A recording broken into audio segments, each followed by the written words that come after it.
Boa noite, é um prazer imenso estar aqui nesta live hoje para trazer informações de grande valia sobre a nossa consulta pública e o processo de regulamentação da profissão do neuropsicopedagogo no âmbito clínico e institucional. Primeiramente, antes de iniciarmos a live propriamente dita, eu gostaria de agradecer imensamente a todos os profissionais que deram as suas contribuições nessa consulta, pois foi de grande valia para enriquecer o nosso projeto, deixando ele ainda mais robusto e fundamentado. Eu estou aqui hoje com dois profissionais que participarão dessa live.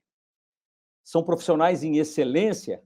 Primeiramente, o doutor Guilherme, que ele pertence à nossa equipe de consultoria junto à Câmara de Deputados e o Senado Federal.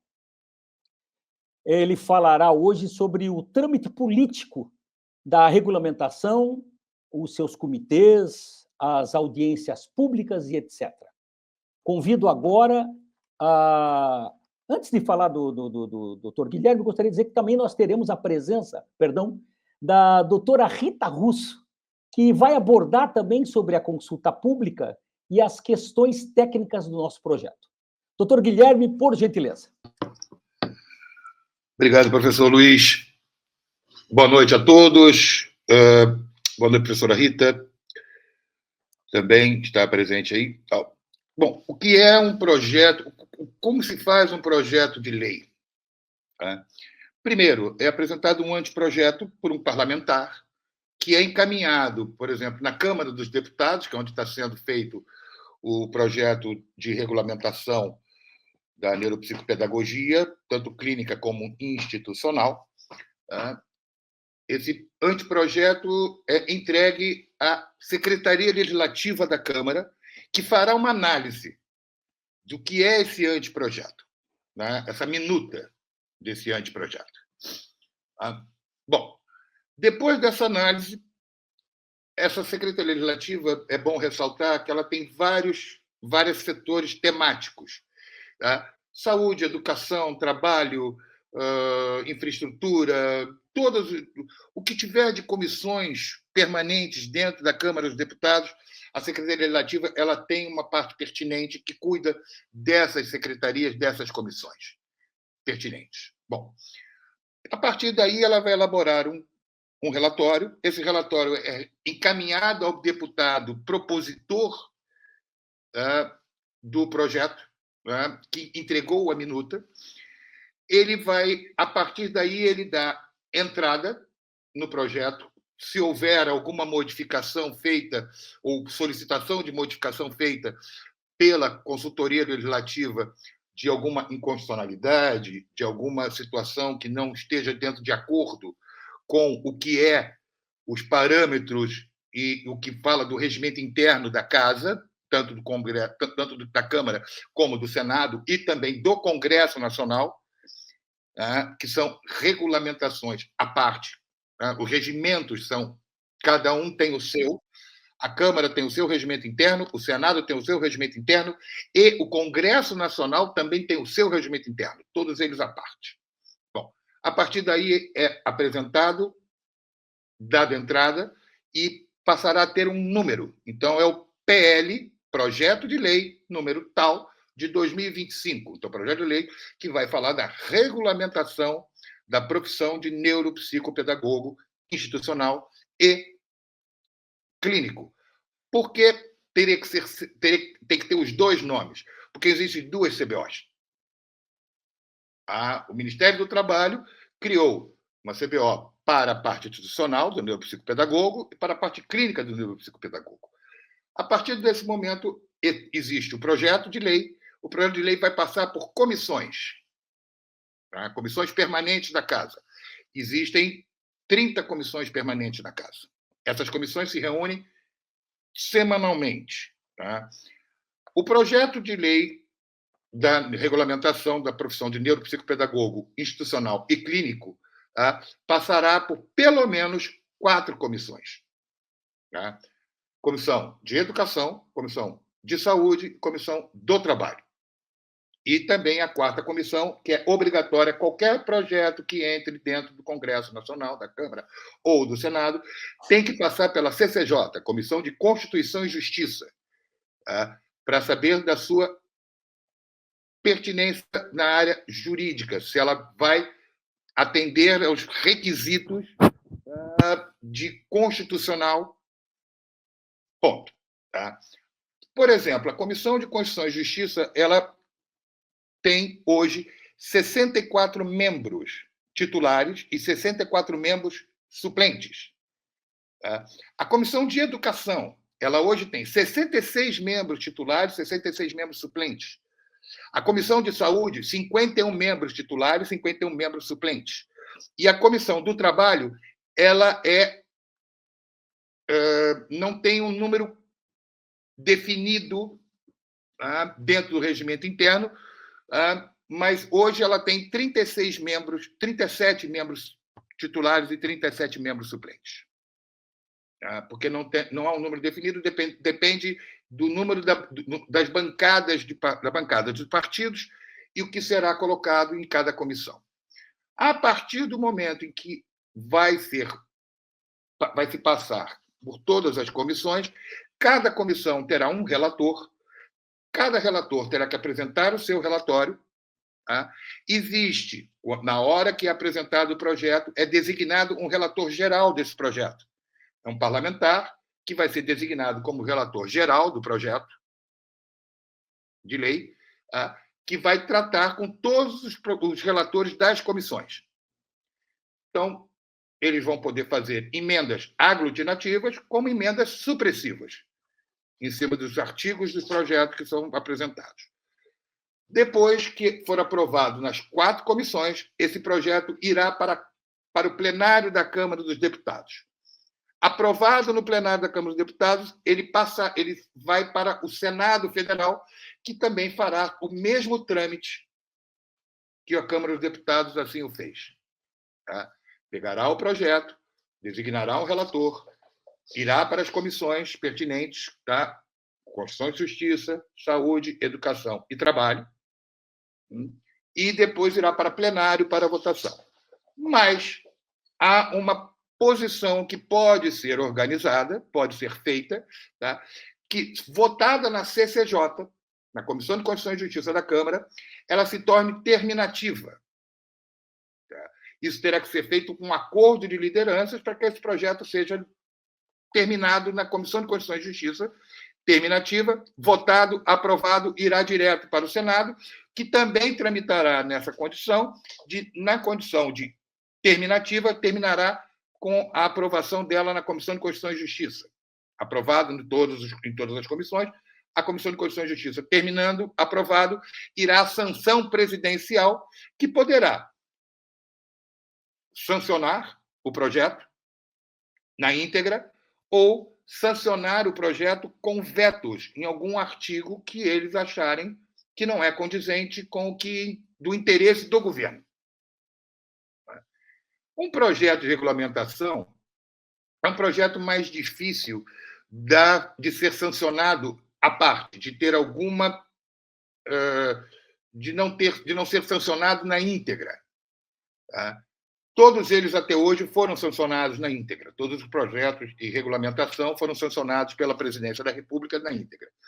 Não acredito que seja o caso de ter algum veto presidencial em algum artigo do projeto da regulamentação da profissão de neuropsicopedagogo. Vale ressaltar, e repito novamente, é um projeto onde é institucional e clínico, porque existem 2 CBOs.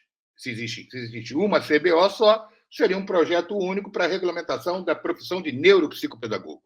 Mas, como são 2 CBOs, ele passa a ter 2 classificações, uma institucional e a outra clínica. É isso, basicamente é isso o que é a tramitação de um projeto de lei dentro do Congresso Nacional. E eu estou nisso, conheço o Congresso Nacional, não com todos mas eu estou trabalhando com o Congresso Nacional há mais ou menos em torno de... Eu tenho 65 anos de idade, desde os 32 anos de idade eu faço isso. Então, nós estamos falando de praticamente 33 anos, tá, convergindo e conversando e trabalhando junto ao Congresso Nacional. Tá? Então, por isso que eu estou me sentindo muito à vontade e muito satisfeito de trabalhar com a Sociedade Brasileira de Neuropsicopedagogia, com o professor Luiz, a professora Rita, o Luiz Carlos, o Eliezer, o Léo, e todos dentro da sociedade. Eu acredito no projeto, porque eu não faria nada que eu não acreditasse. Então, eu acredito no projeto, eu acredito na realização desse projeto e acredito que é importantíssimo, tá, para a profissão a sua regulamentação. É isso. Perfeito, doutor Guilherme. Eu agradeço assim, imensamente a sua colaboração em esclarecer esse trâmite, né? E isso nos deixou até muito tranquilos, até porque o senhor falou de minuta, né, doutor Guilherme? E me deixou bastante tranquilo, porque eu recebi algumas perguntas dizendo, mas por que o projeto só tinha 2, 3 páginas, né? E por que inicialmente realmente é uma minuta? E nós deixamos, doutor Guilherme, né, o Código de Ética, o CBO. O senhor quer falar mais um pouco sobre isso? Sim, é importante ressaltar que não há necessidade, tá, de se colocar todo o código de ética, tá, dentro de um projeto que seria um projeto extremamente extenso. Tá, e ninguém ia ler o código. Então, está especificado no projeto que a regulamentação é baseada em cima do Código de Ética da Sociedade Brasileira de Neuropsicopedagogia e em cima das 2 CBOs. Perfeitíssimo. Tá? Então, isso que é importante ressaltar. Tá? Não há necessidade de pegar todo o Código de Ética, tá, artigo por artigo do Código de Ética, e colocar dentro do projeto. Os parlamentares conhecem já, os parlamentares que já foi apresentado a minuta de projeto, tá? Tanto o deputado federal Coronel Armando, o deputado federal Marcelo Queiroz, a deputada Laura Carneiro, o deputado Luiz Couto, o deputado Osmar Terra e vários outros deputados tiveram acesso a esse Código de Ética. Tá? Eu, quando passei a minuta para eles, eu passei em anexo o Código de Ética da sociedade, que a Sociedade Brasileira criou, tá? Em cima das 2 CBOs. Isso que é importante ressaltar. Não há a mínima necessidade de se colocar todo o Código de Ética no anteprojeto. Quer dizer, no anteprojeto, não, na minuta do projeto. Tá? Na minuta do projeto. E não há necessidade de estar no projeto. Tem a necessidade de dizer que é baseado em cima do Código de Ética feito pela Sociedade Brasileira de Neuropsicopedagogia. Está respondido? Eu acho que eu consegui responder. Tá muito bem esclarecido, doutor Guilherme. Agradeço imensamente a sua colaboração. Tá? Vamos dar continuidade. Eu que agradeço a possibilidade de estar podendo ajudar a sociedade brasileira a realizar esse, vamos dizer, realizar esse projeto, a ter a condição de realizar esse projeto, de dar a condição para que o neuropsicopedagogo possa ter a sua profissão regulamentada. Obrigado mais uma vez, Guilherme. Sucesso e felicidade sempre. Muito obrigado, professor. Muito obrigado. Até logo. Vamos dar continuidade, então. Vamos convidar agora a professora doutora Rita Russo, a nossa vice-presidente. Ela vai abordar hoje sobre a consulta pública em si e as questões técnicas do nosso projeto. Doutora Rita, por gentileza, fique à vontade. Boa noite, professor Luiz. Boa noite a todos. E fazer parte deste momento de esclarecimento sobre a neuropsicopedagogia dá-me a certeza de pertencimento a essa profissão que foi criada a muitas mãos e que muito já avançou, que ainda muito avançará e que tem um futuro muito promissor e necessário. Então, é muito interessante a gente esclarecer um pouco que às vezes a gente tem um conhecimento teórico e técnico da neuropsicopedagogia. Fizemos parte de todo o percurso com muitas mãos, com muito trabalho na época do reconhecimento. E foi uma conquista, uma ciência tão nova, né? E em tão pouco tempo ter a profissão reconhecida em 2 campos de atuação. E aí, o objetivo era, mais para frente, nós abrirmos, né, uma consulta pública, depois que nós tivéssemos um pouco mais de informações de todo esse trâmite. Mas, frente a alguns questionamentos, algumas perguntas, algumas posições, sentimos a necessidade de fazer uma consulta pública, mesmo antes de ter este protocolo. E isso foi muito positivo para nós também, porque a leitura das perguntas desta consulta pública, ela trouxe para nós, da Sociedade Brasileira de Neuropsicopedagogia, a certeza de que estamos no caminho certo e que, mesmo não sendo no momento em que a gente entendeu que a consulta pública fosse realmente agregadora, porque teríamos mais dados, a contribuição de todos os neuropsicopedagogos, né, foram muito importantes. E não só isso também, a compreensão dos trâmites da regulamentação. Ela vai trazer esta clareza para todos nós de todas as etapas a que o processo passará, né? Então, em função disso, essa leitura, a gente pegou algumas questões, muitas foram repetidas, então conseguimos selecionar aproximadamente 11 questões, das quais eu vou abordar aqui com algumas respostas. Entendam que isto foi uma construção coletiva, não é uma construção individual. E, como eu coloquei para vocês, o conhecimento teórico e prático da neuropsicopedagogia a gente tem, mas a regulamentação de uma profissão não depende só desse conhecimento teórico e prático, desta prática deste profissional. Existe a necessidade de uma assessoria, de um profissional que realmente oriente e que nos ajude a essa conquista. Então, colocamos algumas questões. Nos foi perguntado, né, nessa consulta pública, a respeito de profissionais que fizeram os cursos por IS ou por faculdades reconhecidas pelo MEC, mas dentro da matriz curricular deles ali, não estavam contemplados a carga horária, tanto de estágio como de carga horária total, né?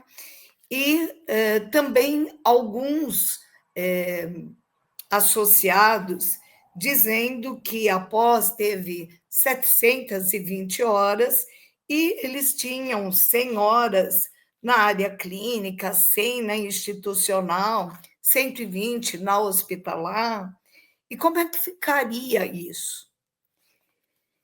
E aí, a gente pensa, né, pela experiência, vivenciando na área da saúde, que existe o direito adquirido.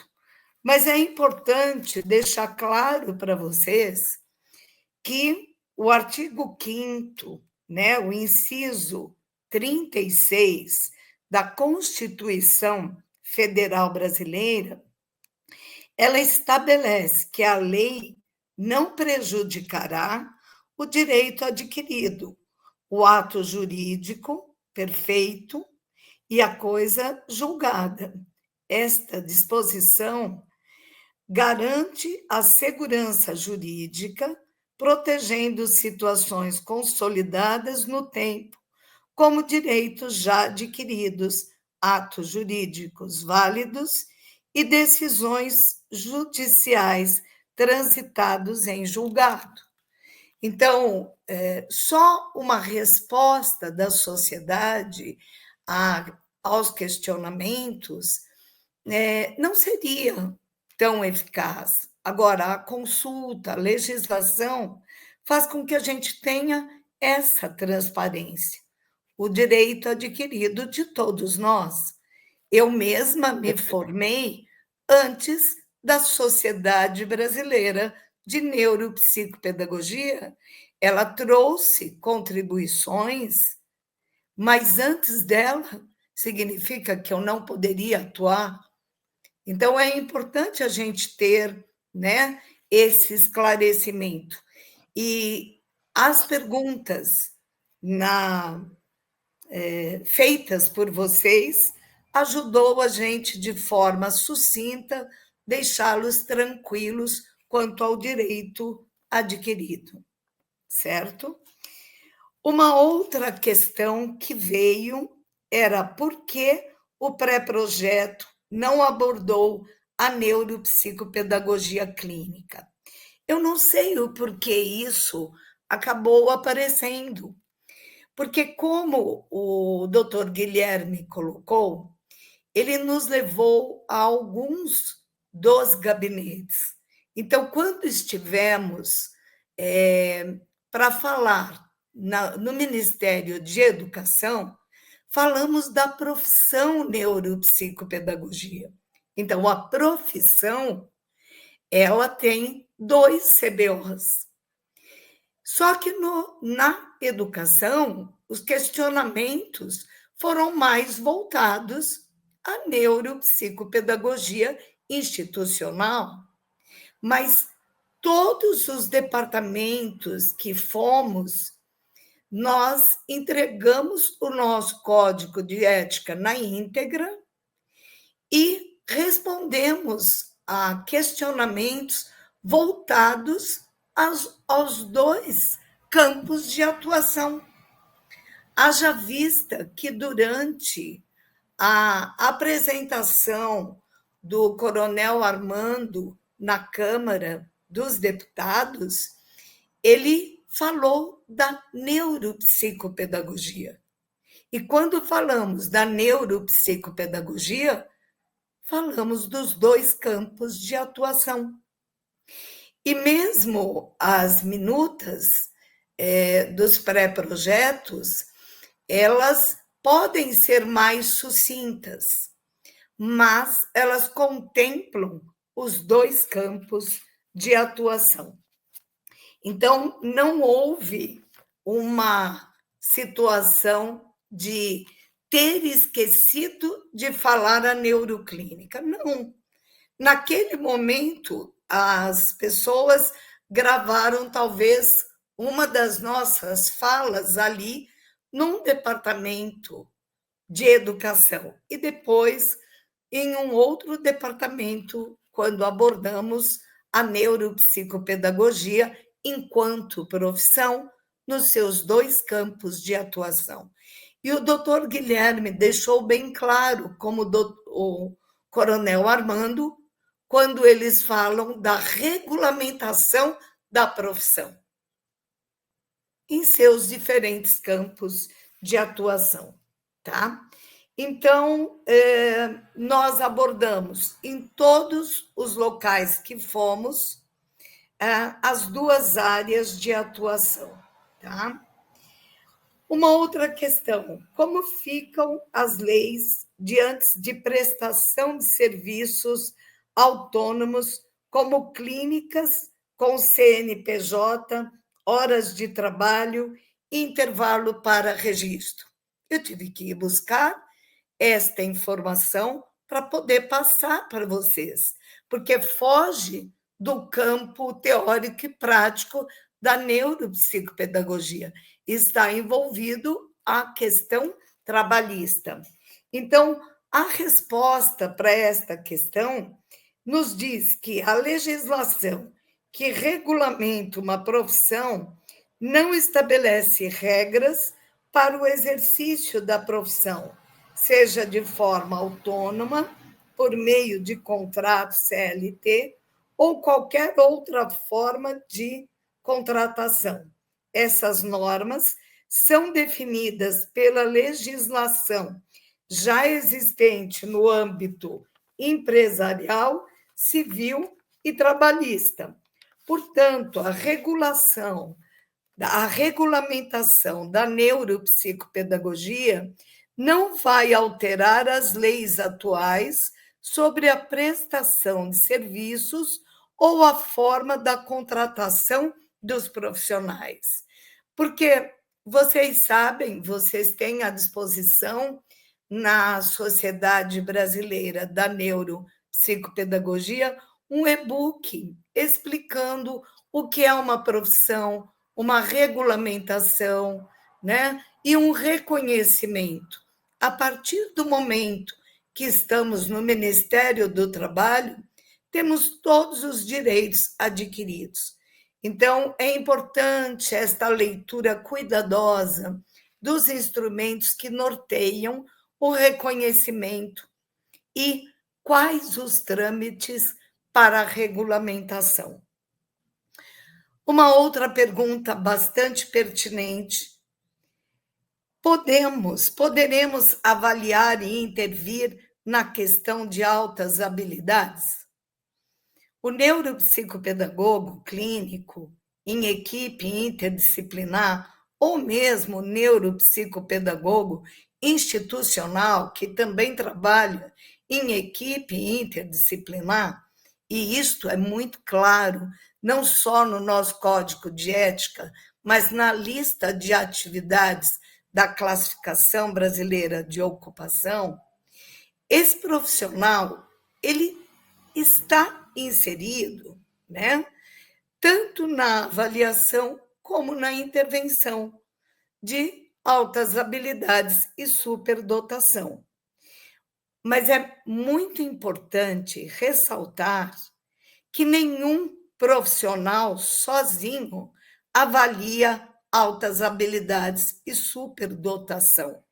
A transdisciplinariedade, os olhares de outros profissionais e, principalmente, em altas habilidades e superdotação, nós precisamos dos professores. Eles têm um papel de relevância na identificação de altas habilidades e superdotação. Em todo segmento que temos alunos ou pacientes com dificuldades escolares, o neuropsicopedagogo faz parte desta equipe interdisciplinar. Uma outra pergunta, muitas perguntas dentro deste âmbito. Seremos considerados profissionais da educação e saúde?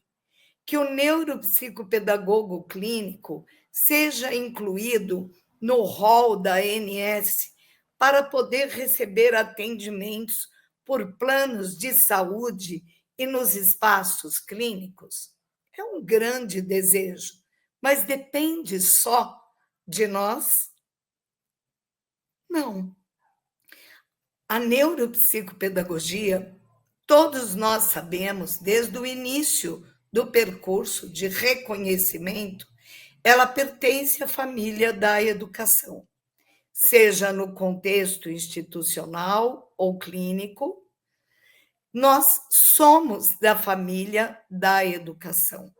A neuropsicopedagogia não é considerada da área da saúde, mas trabalhamos nela em equipe interdisciplinar. Haja vista a conquista da neuropsicopedagogia clínica. Se não tivéssemos discutido os diferentes papéis que teríamos dentro de uma equipe interdisciplinar e respondêssemos a questões para que não houvesse sobreposição de outras profissões.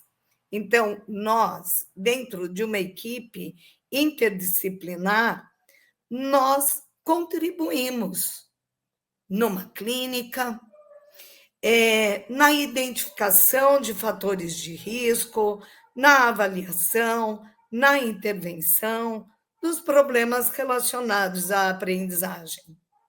Agora, uma das questões muito vindas, né, nesta consulta pública, em relação aos planos de saúde, estes seguem a Agência Nacional de Saúde.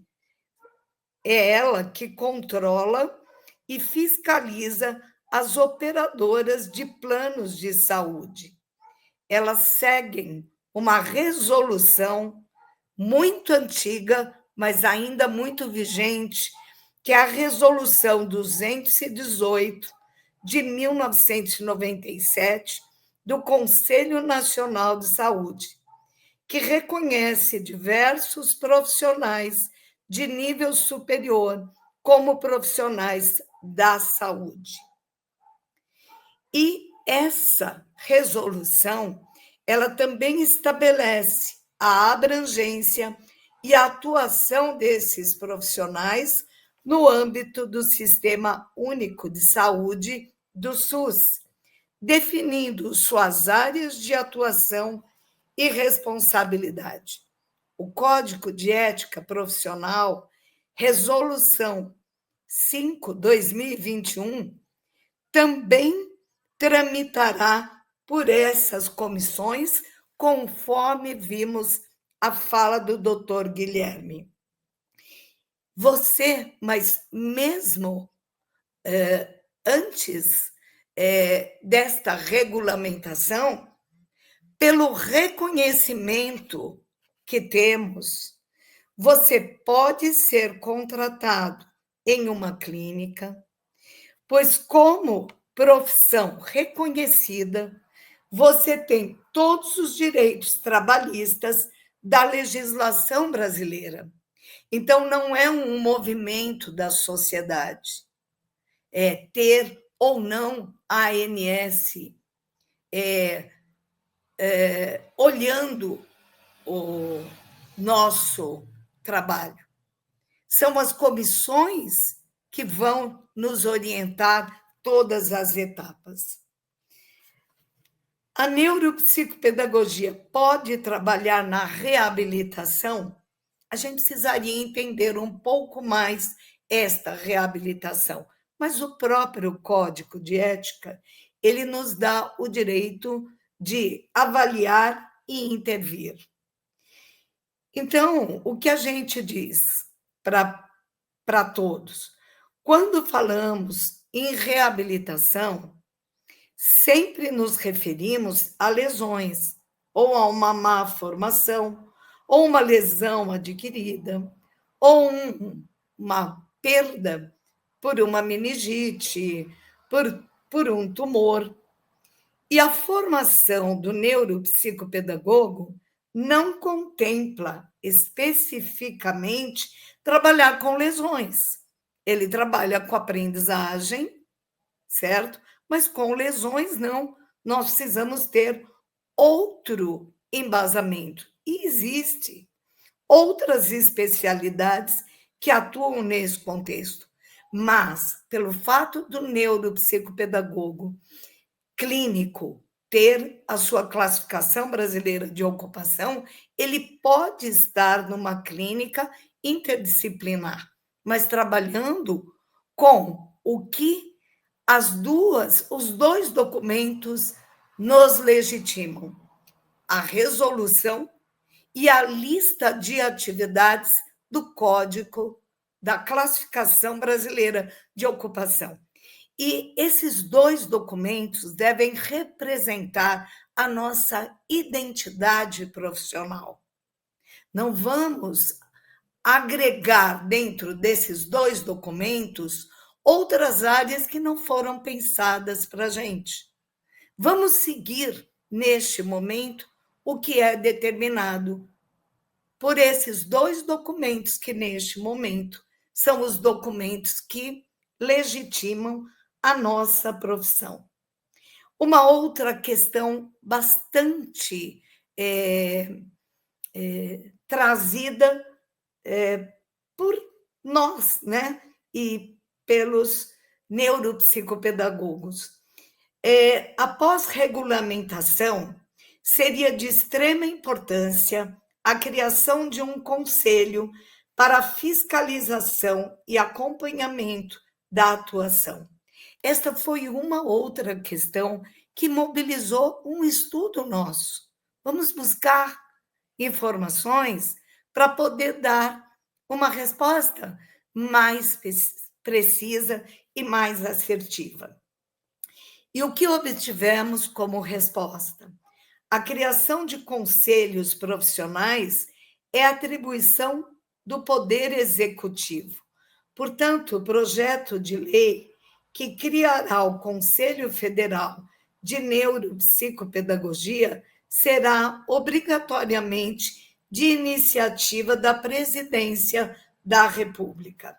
Após a regulamentação, a Sociedade Brasileira de Neuropsicopedagogia vai atuar arduamente para articular a proposta de criação dos conselhos, pois é uma ação que vai beneficiar todos os profissionais no Brasil. Mas os conselhos só podem ser criados depois da regulamentação da profissão. E aí, nem todas as profissões regulamentadas possuem conselho, mas isso não significa que essas profissões sejam ilegais, mas sim que não há uma entidade que detém o monopólio sobre a sua prática, tá? Uma outra questão: o neuropsicopedagogo poderá atuar com adultos e idosos? Não. A analista das atividades CBO e na resolução 5/2021, orientações para atuação com esta população? Não. A classificação brasileira de ocupação, ela tem uma lista de atividades dentro da educação básica. E dentro da área clínica, nós também, quando determinamos as listas de atividades, em nenhum momento ali está escrito que atuaríamos com adultos e idosos.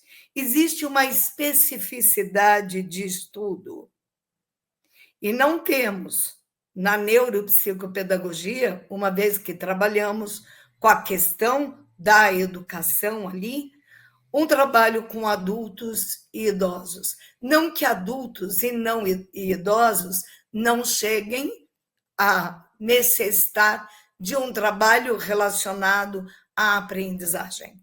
Mas mesmo no EJA, o EJA está dentro da educação e dentro da família 2394 e seus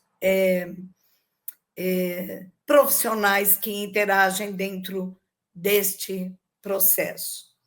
Participar da construção, acompanhamento e revisão do Plano Educacional Individualizado, PEI, colaborando com instituições escolares e familiares.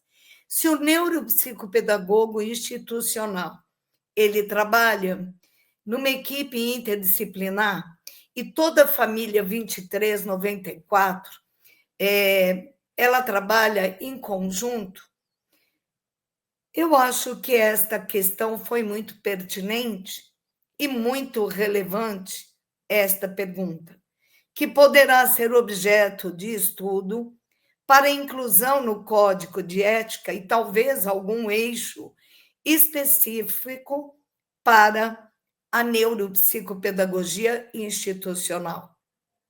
Porque a gente pode fazer parte, sim, da produção do projeto pedagógico inclusivo. E alguém pode me perguntar, E no contexto clínico, todos nós sabemos que quando a gente faz uma avaliação dentro dessa natureza interdisciplinar, é um dever desta equipe orientar a escola, discutir com a escola. E caso seja necessário, ela também pode contribuir para organizar sistemas de provas, né? Organizar formas de ensino e aprendizagem, desde que seja socializado e cumprindo o que a própria legislação brasileira já nos orienta quanto a esse tipo de assessoria. Também recebemos de uma associada um projeto de lei bastante fundamentado no Código de Ética. E aí a gente não poderia deixar de colocar que fizemos um olhar atento ali também, mas nesse momento nós vamos seguir os trâmites do Dr. Guilherme para o projeto de lei da regulamentação da neuropsicopedagogia. Nós temos uma assessoria e, neste momento, vamos seguir estas orientações.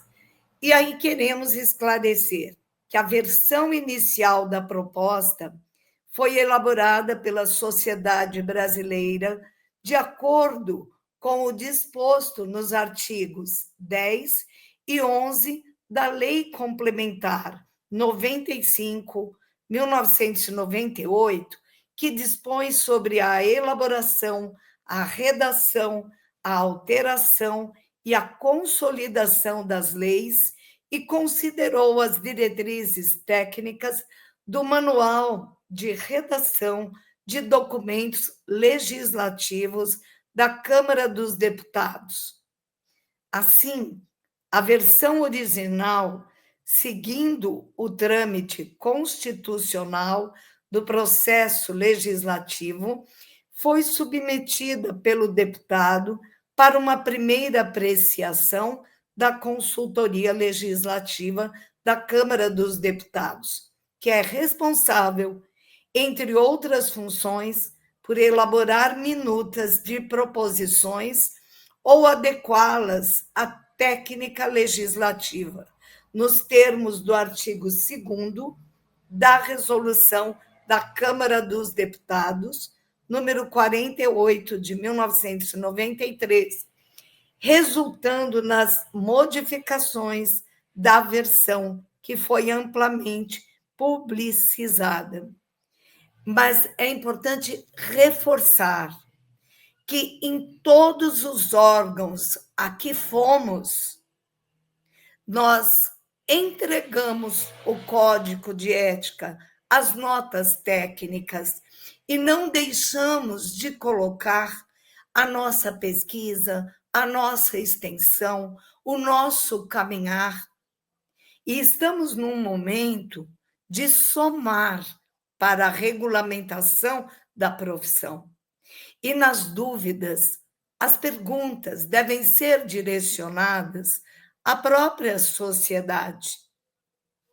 Eu acho que isso vai dar mais legitimidade.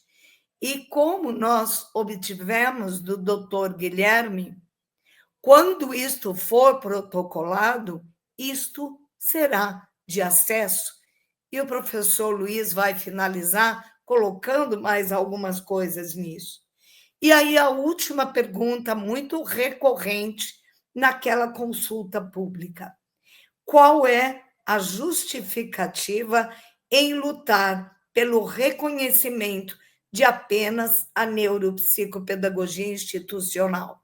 Eu acho que ficou bem claro para vocês. Quando fomos no Ministério da Educação, apresentamos a profissão neuropsicopedagogia. E, obviamente, fomos sabatinados, mas neste órgão do Ministério da Educação na neuropsicopedagogia institucional, assim como em outros segmentos, foi-nos solicitado maiores esclarecimentos sobre a neuropsicopedagogia clínica e algumas questões muito pertinentes, se não haveria sobreposição com outras profissões já existentes.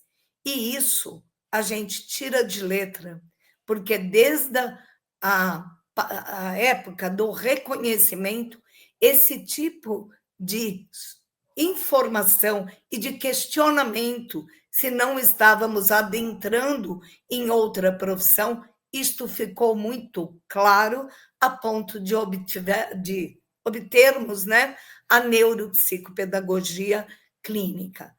Então, Rita, neuropsicopedagoga, não estou falando como Rita, Sociedade Brasileira de Neuropsicopedagoga. Eu estou falando como profissional que também, quando olhou as questões, se identificou e entendeu que seria o momento do esclarecimento. Talvez a gente quisesse colocar isso mais para frente, quando a gente já tivesse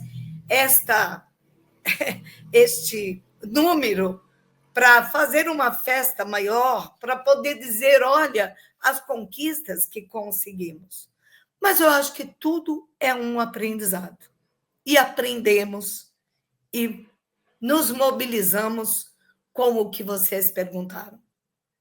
Mas vamos lutar pela profissão e não trazer desconfortos e informações equivocadas em relação ao que é uma regulamentação. E, na dúvida, gente, leiam o e-book. E, se não quiserem ler o e-book, leiam no próprio Ministério, né, do Trabalho quais são as etapas de um reconhecimento e de uma regulamentação. E eu sou muito orgulhosa dessa profissão, porque em tão pouco tempo nós temos 2 campos de atuação, já com concursos públicos e neuropsicopedagogos na aeronáutica e hospitais, como o Grupo Sara. Isto é um reconhecimento coletivo. Isto não é uma fala de uma pessoa. Isto são várias mãos. E vocês fazem parte disso. Os professores fazem parte disso. Nós, da sociedade, fazemos parte disso. Eu agradeço muito a oportunidade que tive de responder a essas questões. E digo para vocês que eu fui estudar para não dar uma resposta equivocada ou que trouxesse um desconforto e uma descredibilidade num órgão que conquistou 2 profissões para nós, que vivemos dela. Muito obrigada. Perfeito, professora Rita. Nós é que agradecemos os seus esclarecimentos, que foram fantásticos, e eu acho que sanou bastante dúvidas que as pessoas tinham em relação ao nosso projeto de reconhecimento da neuropsicopedagogia. Gostaria de finalizar, então, agradecendo a atenção de todos, e dizer que será uma caminhada longa, né? E nós da sociedade contamos com todos vocês para participarem. Inclusive, vocês podem mandar perguntas para a sociedade, sugestões para a sociedade, e participarem de futuras audiências públicas, porque no processo de reconhecimento, o próprio Senado, o próprio Câmara de Deputados, fará audiências públicas, onde qualquer profissional da neuropsicopedagogia pode comparecer até para dar as sugestões, e isso vai agregar muito em outras emendas que vão aparecer lá. Isso vai ajudar bastante a consolidar ainda mais o nosso projeto de regulamentação. Então, muito obrigado a todos, uma ótima noite, felicidades e sucesso sempre. Até a próxima oportunidade.